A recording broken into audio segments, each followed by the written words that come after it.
Hello friends, టీమిండియాకి వన్డేలో ఇక తిరుగులేదు. విరాట్ కోహ్లీ అద్భుతమైన ఫామ్లో ఉన్నాడు. మరియు రోహిత్ శర్మ కూడా అద్భుతమైన టచ్లో ఉన్నాడు.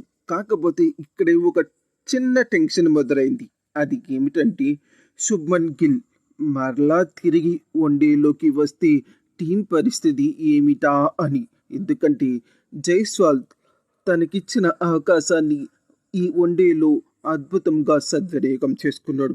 ఇక ఈ సిరీస్ డిసైడర్ అయిన వైజాగ్ వన్డేలో టీమిండియా అద్భుతంగా ఆడి సౌత్ ఆఫ్రికాని చిత్తు చేసింది. రోహిత్ మరియు అన్కో డాన్ బాస్ లాగా ఆడి ఈ సిరీస్ని కైవసం చేసుకున్నారు. ఈ మ్యాచ్లో అసలు ఏం జరిగింది, జైస్వాల్, రోహిత్ శర్మ మరియు మన టీం బౌలర్స్ ప్రదర్శన ఎలా ఉందో ఇప్పుడు మనం ఈ వీడియోలో తెలుసుకుందాం. ఈరోజు కేఎల్ రాహుల్ టీమిండియా ఈ మ్యాచ్లో గెలవక ముందులే మొట్టమొదటిసారిగా అందరికన్నా ముందుగా సెలబ్రేషన్ చేసుకున్న వ్యక్తి. ఎందుకంటే టీమిండియా 2023లో ఇప్పుడు రోహిత్ శర్మ కెప్టెన్గా ఉన్నప్పుడు వన్డేల్లో టాస్ గెలిచింది. ఆ తర్వాత ఇప్పటి వరకు ఈ రోజు వరకు కూడా ఇన్ని వన్డేలు ఆడినా కానీ ఒక్కసారి కూడా టాస్ గెలవలేదు. దాంతో ఈరోజు కేఎల్ రాహుల్ కెప్టెన్సీలో టాస్కి వెళ్ళిన అతను మొదటిసారి సౌత్ ఆఫ్రికా మీద చాలా కాలం తర్వాత టాస్ గెలవడంతో మ్యాచ్ పూర్తి కాకముందలే యహూ అంటూ ఎగిరి గంతేశాడు. అఫ్కోర్స్ ఈ మ్యాచ్లో డిసైడ్ చేసేది కేవలం టాస్ కాబట్టి అతను ఎగిరి గంతేయడంలో అర్థం ఉంది.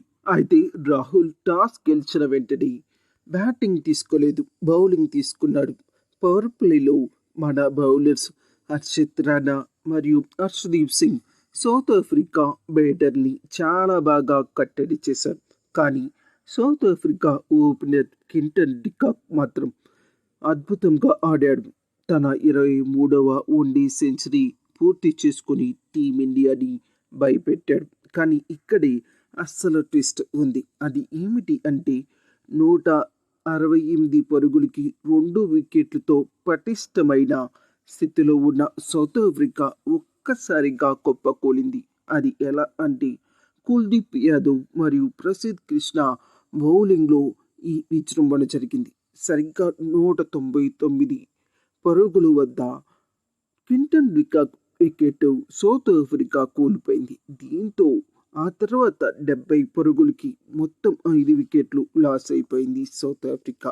అంటే ఆ తర్వాత టీమిండియా బౌలర్స్ ఎలా సౌత్ ఆఫ్రికాని నిలబడకుండా చేశారో అర్థం చేసుకోవచ్చు.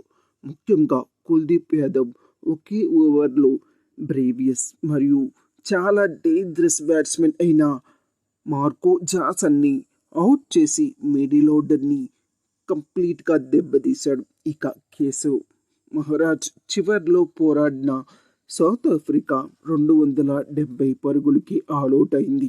ప్రసిద్ధ్ కృష్ణ, కుల్దీప్ యాదవ్ చెరో 4 వికెట్లు తీసి నిజంగా ఈ మ్యాచ్లో తమ సత్తాని చాటారు. ఈ మ్యాచ్లో ప్రసిద్ధ్ కృష్ణ బౌలింగ్ గురించి ప్రత్యేకంగా చెప్పుకోవాలి.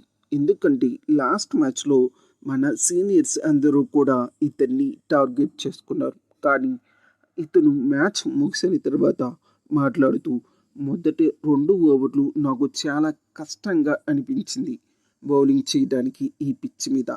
అంతేకాదు చాలా చెత్త బంతులు కూడా వేశాను. కానీ వెంటనే నా తప్పుల్ని సరిదిద్దుకున్నాను. వికెట్ల మీద బౌలింగ్ చేస్తూ బ్యాటర్లకి ఛాన్స్ ఇవ్వకూడదని ముందుగానే ఫిక్స్ అయ్యాను అని చెప్పాడు.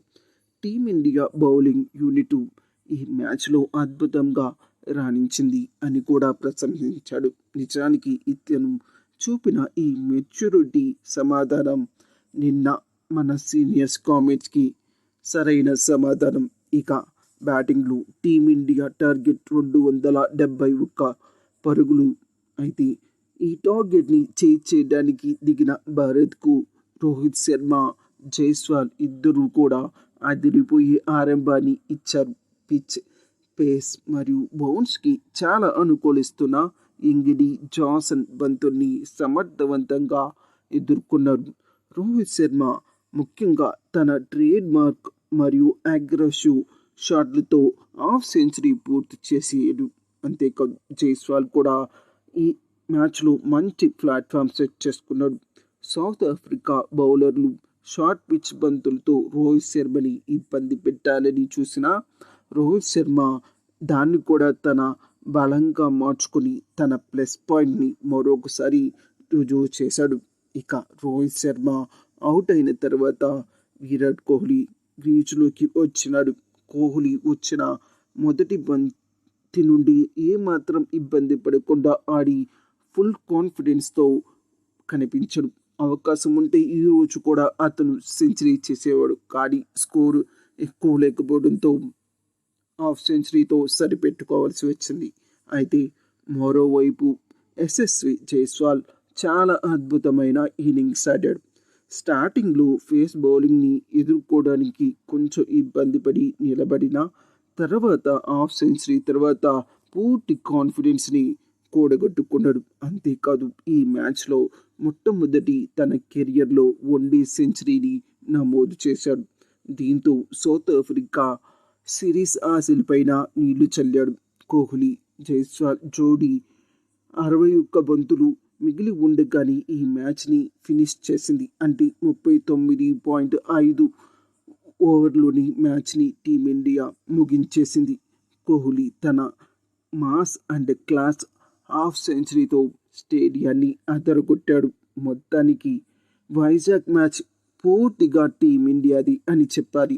బౌలింగ్లో కుల్దీప్ ప్రసిద్ధ్, బ్యాటింగ్లో జైస్వాల్, రోహిత్, కోహ్లీ సమిష్టి కృషితో సిరీస్ ఘనంగా ముగించారు.